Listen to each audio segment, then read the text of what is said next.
Fala pessoal, professor Douglas aqui e nesse vídeo a gente vai ver como fazer o produto de matrizes.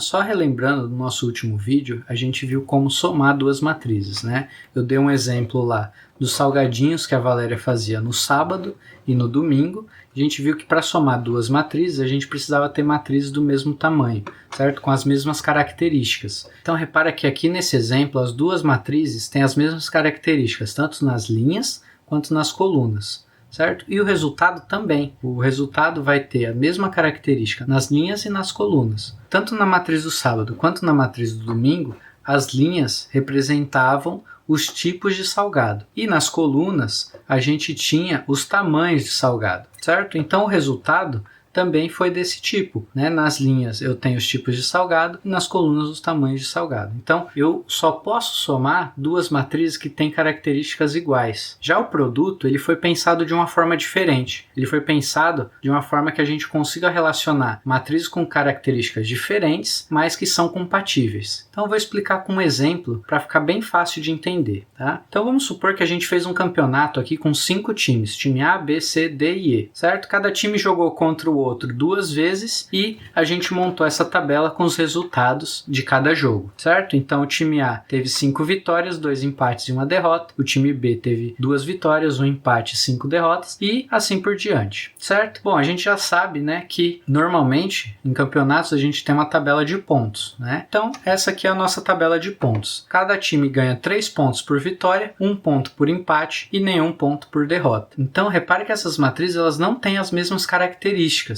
né? A primeira matriz aqui, nas linhas eu tenho os times, nas colunas eu tenho os resultados dos jogos, beleza? Tenho vitória, empate e derrota. Já a segunda matriz, eu tenho nas linhas os resultados de jogos, né? Vitória, empate e derrota. E na coluna eu tenho a quantidade de pontos. Então repara que essas matrizes elas não têm as mesmas características, só que elas são compatíveis, porque as colunas da primeira representam os mesmos dados que as linhas da segunda. Então vamos mostrar essas tabelas na forma de matriz. A primeira tabela, eu vou ter essa matriz aqui, né? Ela tem 5 linhas por 3 colunas. Então é uma matriz 5 por 3. E a segunda ela vai ter 3 linhas e uma coluna. Então é uma matriz 3 por 1. Reparem o seguinte, ó, a quantidade de colunas da primeira matriz é igual à quantidade de linhas da segunda. Isso daí vai ser importante para a gente poder fazer produto. Então vamos supor que eu queira uma nova tabela com os nomes dos times e a pontuação de cada time. Então eu quero uma matriz onde as linhas tenham o nome dos times e a coluna tenha a pontuação. Para isso a gente vai multiplicar as duas. Olha só. Só lembrando aqui, a primeira matriz, nas linhas eu tenho cada um dos times e nas colunas eu tenho se é vitória, empate ou derrota. E aqui eu tenho ponto de vitória, de empate e derrota e aqui coluna eu tenho os pontos. Então vamos calcular os pontos do time A. Olha só, para eu calcular os pontos do time A, eu tenho que pegar os resultados do time A e multiplicar por quanto vale cada resultado, certo? Então 5 vitórias eu vou multiplicar por 3 pontos, 2 empates eu vou multiplicar por 1 ponto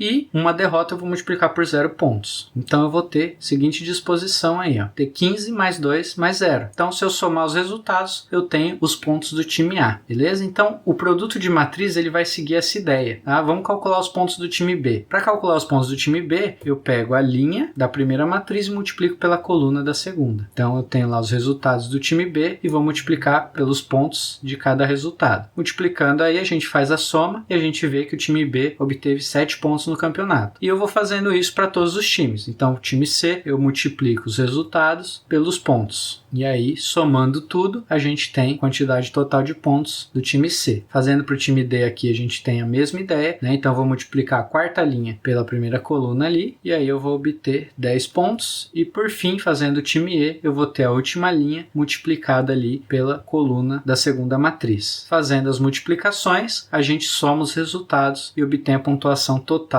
do time E. Então repare que essa tabela que a gente chegou agora, ela é o resultado do produto das duas matrizes que a gente tinha antes. E ela vai fornecer para a gente uma nova tabela onde cada linha é igual às linhas da primeira tabela e a coluna é igual à coluna da última tabela, da segunda tabela. E as características que eram compatíveis, elas acabam sumindo da tabela, certo? Então é importante que a gente tenha aí a mesma quantidade de colunas da primeira igual à quantidade de linhas da segunda. Vamos retomar agora o exemplo lá da Valéria com salgados, certo? Que a gente viu no vídeo anterior. Então aqui eu tenho uma primeira tabela, onde eu tenho a quantidade de salgados que a Valéria fez no fim de semana, o tamanho mini, normal e grande. Em cada linha aqui eu tenho os tipos de salgado. E aqui eu tenho uma outra tabela, onde foi calculado aí o preço de custo de cada salgado, tamanho mini, normal e grande, e por quanto ela vai vender cada um desses salgados, o tamanho mini, normal e grande também.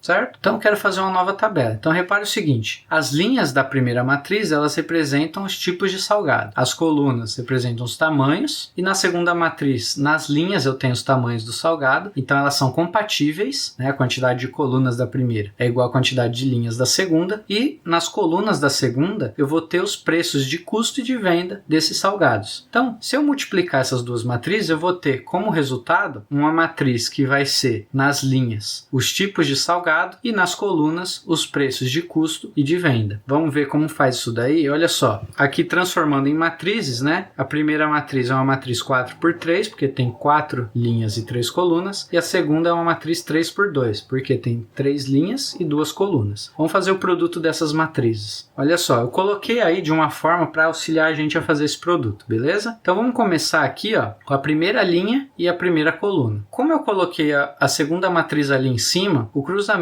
das duas já vai dar a posição do elemento que a gente tem que colocar, tá? Quando a gente faz a primeira linha com a primeira coluna, a gente vai ter o resultado do elemento A11, beleza? Então, o elemento que está na primeira linha na primeira coluna. Então, o que a gente faz? Multiplica lá 260 por 1, 80 por 3 e 23 por 4. E aí, com os resultados desses produtos, a gente soma e esse vai ser o resultado ali do primeiro elemento. Então, a gente vai para o próximo agora. A gente vai ter a primeira linha com a segunda coluna. Multiplicando lá, a gente vai ter 260 vezes 1,5, 80 vezes 3,5, 23 vezes 5. Somando os resultados, a gente tem ali o elemento que vai vir na posição A12. E a gente vai fazendo isso para as outras também. Então agora a gente vai para a segunda linha, para a primeira coluna. Então o A21, certo? Então vamos multiplicar 150 por 1, 35 por 3 e 15 por 4. Os resultados a gente soma e coloca lá na posição da matriz, certo? 2, 1. Vamos agora para 2, 2. Elemento 2, 2 eu vou multiplicar a segunda linha pela segunda coluna. Então a gente vai ter 150 vezes 1,5, 35 vezes 3,5, 15 vezes 5. Somando os resultados, a gente tem ali o elemento A22. Indo para a terceira linha, a gente vai seguindo sempre esse mesmo processo. É um processo que tem bastante cálculo, tem que tomar cuidado aí para não errar a conta. Então vamos lá, ó. 180 vezes 1, 50 vezes 3, 25 vezes 4. Soma os resultados, coloca lá na matriz. Agora a terceira linha com a segunda coluna. A gente vai ter aqui os produtos, né? O primeiro com o primeiro, o segundo com o segundo, o terceiro com o terceiro. Soma os resultados e a gente tem ali o elemento que fica na posição A3, 2. Por fim, agora a última linha vezes a primeira coluna. Então a gente faz 150 vezes 1, 25 vezes 3, 15 vezes 4. Pega os resultados desses produtos e soma. A gente vai ter o elemento A4, 1. E agora o último elemento que vai ser a quarta linha vezes a segunda coluna. Então 150 vezes 1,5, 25 vezes 3,5, 15 vezes 5, soma os resultados e coloca essa soma lá na posição A42. Então essa matriz produto, ela vai mostrar para a gente nas linhas os tipos de salgado e na primeira coluna o preço de custo e na segunda preço de venda. Então a gente escreve na forma de tabela novamente para facilitar a visualização. Beleza? Então só para relembrar, para somar a matriz a gente precisa de duas matrizes de mesmo tamanho, ou seja, duas matrizes com as mesmas características. Já para fazer o produto, a gente precisa de matrizes que sejam compatíveis. O que é ser compatível? Quantidade de colunas da primeira tem que ser igual à quantidade de linhas da segunda, beleza? Então é isso, gente. No produto de matrizes, a gente multiplica os elementos das linhas da primeira matriz pelos elementos das colunas da segunda matriz, certo? Vai ficar fácil de ver aí que o produto de matriz não é comutativo. negativo, o que isso quer dizer? Se eu trocar a ordem, né, vai alterar o produto. Às vezes pode nem ter o produto, né? Se eu tentasse fazer o contrário aqui, eu também não ia conseguir, beleza? Porque as matrizes não seriam compatíveis. A quantidade de colunas da primeira não vai ser igual à quantidade de linhas da segunda. Então é isso, gente. Bons estudos aí. Até a próxima.